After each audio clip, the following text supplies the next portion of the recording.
Oh boy. Finally, Nintendo has to reveal one of their aces. The internet was happily abuzz with predictions like usual, such as new Smash Bros., new Zelda announcement, or whatever else people could possibly dream of. However, after a completely sleepless night for reasons completely unrelated to Nintendo, I ended up watching the Direct at 6 AM like everyone else. And within the first 5 minutes, I saw possibly the coolest announcement I could have ever asked for. My hopes were through the roof, and since the Direct was 55 minutes, I had imagined clearly Nintendo was bound to show one of their many other aces they have. Naturally, the rest of the Direct was the largest amount of nothing I'd ever seen.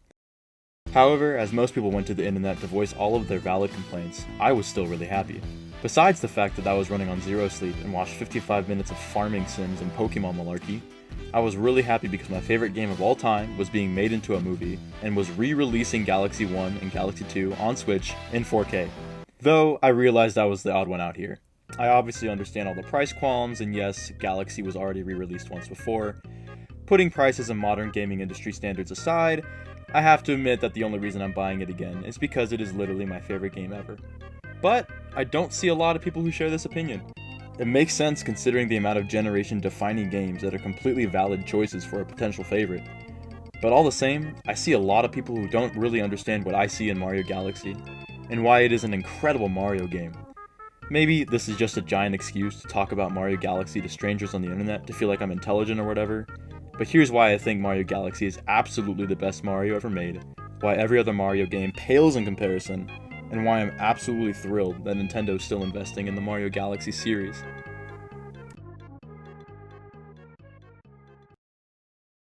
At this point, it's pretty easy to see that the character of Mario is kind of a jumbled mess. Miyamoto said himself, he can't quite fully explain what Mario's supposed to be like. Why would I bother answering this question? Well, seeing as I have a completely unrelated degree in musical composition, naturally, I'm willing to put in my 2 cents on what a Mario game even is. And to answer that question, the best answer I could possibly put forth is that it's just supposed to be fun. Mario's supposed to be the fun character that jumps around and gives you the best experience possible. And it makes sense for a corporate mascot as well. You don't have to try and make him overly cool, or take any risks with portraying him as such. You don't have to commit to a whole lot of barriers for what Mario can or can't do. Obviously, there's a lot of drawbacks to this route, seeing as you can't really make your character interesting. But you don't run the risk of putting your character in completely nonsensical and absurd situations. You never risk contradicting previously established characterization, and you never risk alienating any part of your potential audience. Which, seeing as we're not much more than walking wallets and ATMs to gaming corporations at large, this is a pretty damn smart decision. By committing to nothing absolute, you make your mascot immortal. But by making the rest of the Mario cast follow suit, you make the franchise immortal. Don't get me wrong, I'm not trying to say that games necessarily need to create engaging characters, or create really anything more than a silent protagonist, to be honest. Mario games usually rely on a balance of platforming that is both fun and slightly challenging, rewarding the player consistently for investing time into the game. To close this thought, Mario is essentially the everyman that everyone can enjoy playing as him. His games usually follow suit because they're completely devoid of any story other than Bowser kidnapped Princess Peach? Who could have guessed? This formula tends to work pretty great because kids don't really care about story for all that much, and adults sometimes don't either. This scenario I described fits just about every mainline Mario game, except for Super Mario Galaxy. Now here's where the fun begins. Let me explain why Mario Galaxy is possibly the only risk Nintendo has ever taken since 1985, and how this risk created one of the most beautiful works of art I've ever seen. To start, let's track some of the finer points about Mario Galaxy, and I'll probably be focusing on the ones that separate it from other Mario games. I've heard a statement from a lot of people that goes something like, I don't like the way Mario moves, the game just feels so slow. I won't bother trying to convince you that you like something you don't, but I can put a purpose behind it. Mario does move slowly in comparison to the other Mario games. He can't defy physics like he does in 64 or Sunshine. Okay, he kinda can, but it's done differently and it doesn't really result in faster movement. Anyways, we can agree, Mario definitely moves slower, that much is true. However, I think that's part of the point. When I play Mario Galaxy, I see a humongous effort put into world building. A pretty obvious example is the introduction of the game. You walk around Mushroom Kingdom, get shown one of the only cutscenes that could possibly describe Bowser as scary in any capacity. However, if we're talking about introductions, other Mario games also take gestures like these. If that's all I could say about the world building and why Galaxy's different, I wouldn't be making this video in the first place. Every time you launch in a launch star, you're basically forced to take a break and just look at the scenery. While playing the levels, instead of just seeing some sort of plain backdrop or an ocean or something, you see the infinite reaches of space and a variety of different crazy scenery. My point is, the goal of most fictional media is to get you to at least partially believe that you are in a different world. By putting the most technologically proficient Mario game at the time in space, you're creating a more appealing world to be absorbed into while playing the game. Of course, I'm bound to get some comments that just say, it's just a moving backdrop or it's just stars in space. Definitely, but if the infinite reaches of the cosmos is the backdrop for your video game, I'd say you're ahead of the pack, considering how space has been the source of incredibly profound mystery for humans since the dawn of time. Obviously, taking a break and looking around aren't exactly on a player's list of to-dos when playing a video game, but having it present regardless adds a lot to the game. The point I really want to say is that I feel like gamers really tend to rush experiences now, or play through the game as fast as possible, or otherwise burn through a majority of the game's content super quickly. Most of the content we consume now is fast-paced, but some of the best works of art I've ever experienced are because of a slow build to a grand spectacle. These works are built off of slow burns to incredible peaks in story, and Mario Galaxy has you travel between worlds all the time, making it feel like a real journey, as opposed to kind of some of the other 3D Marios, which usually elect to just plop you in a giant play place and have star collecting kind of be like a treasure hunt. It's probably something you've never bothered to notice, but it's something I've come to really enjoy about it.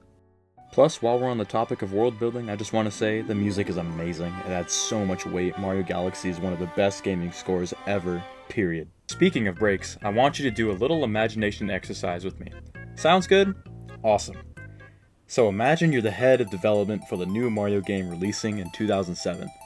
The company has gone through some dark times, like the GameCube being priced at $50, and you have to put something out that will show you competitors that you're not out of the console race yet. Your next game is Super Mario Galaxy. This game has to succeed, or else you will fall into gaming irrelevancy. Now, how will you get Mario into space? A. Just say Mario flew to space with some toads and search for Bowser because, guess what? Princess Peach has been kidnapped. Option B. Fuck expository writing. Mario's in space, Peach is kidnapped. Enjoy.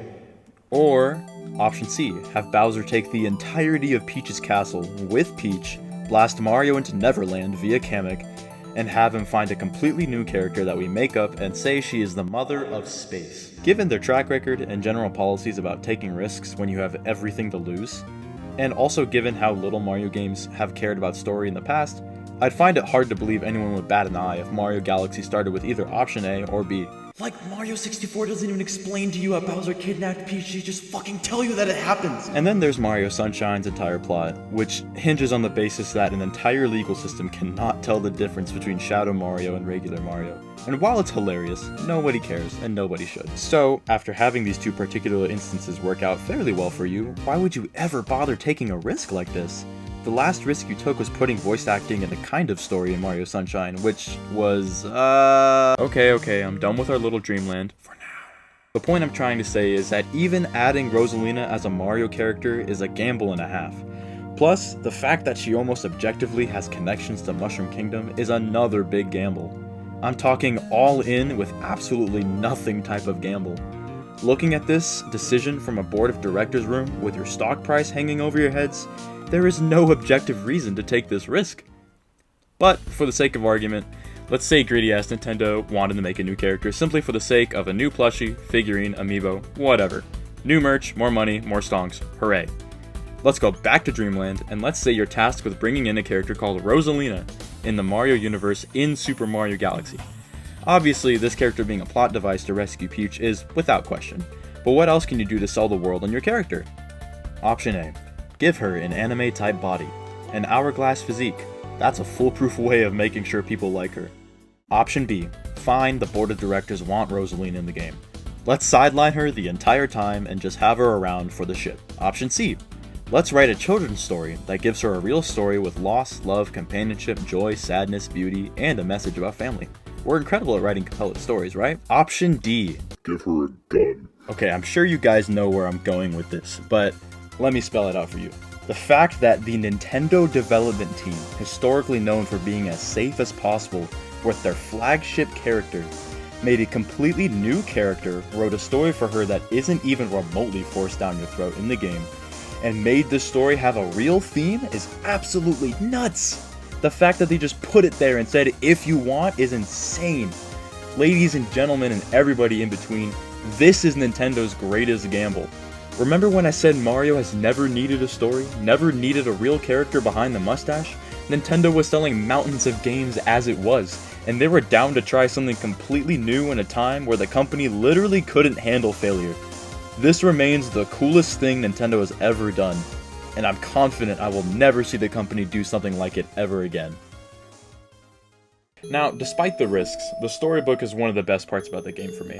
The illustrations are beautiful, the score is perfect, the story is interesting and actually has a real arc for its characters, and it has a real theme, being that family is important and beautiful, and you can find family with anyone you love. The baby Luma searches for her mother, and she found her even though she didn't find her. All of a sudden, when you play through the levels while having this backstory in mind, it feels like you're part of something bigger.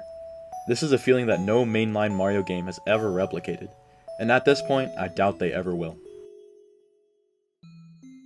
Now, the ending of Mario Galaxy is another gamble in itself. Small spoiler warning for those who haven't played, but I assume if you're with me this far, you either lost me 3,000 words ago, or you're actually intrigued. Anyways, you kind of rescue Peach, but the universe kind of implodes too, and Mario watches in disbelief as the Lumas either embrace or combat the end of the world. The best clue we have towards what happens is this tornado thing that just ends up exploding and then bringing about some type of new beginning. Anyways, the best implications we have here is that there's some sort of time loop thing going on in the greater scheme, or that there's some sort of alternate universe thing happening. Regardless, the ending of the game is something no Mario game has ever really tried to do. Most Mario games end with Peach giving Mario a kiss on the nose.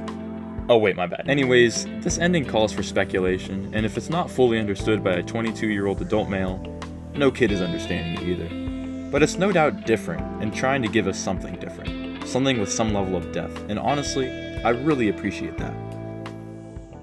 To wrap up my points, this game actually takes some risk, and has some incredible reward. The reason the other Mario games just feel flat to me is because I experienced something like this to start. As a kid, I didn't really know or care about a lot of the details, but as I grew older and revisited the game, I realized how much was actually put into the game. So yeah, I bought the Galaxy Bundle for Switch, and I'm enjoying it thoroughly.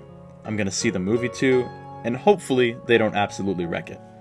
And I'm super copiuming that Mario Galaxy 3 will be announced, please! It feels good to finally be able to say my thoughts on something like this. I've always wanted to explain this to someone, and who better than the unforgiving internet?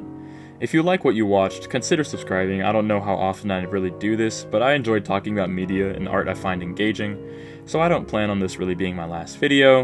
I've always wanted a video essay type channel anyways, so I figured now's a good time to take a shot and try it. Thanks for watching, and have a good one.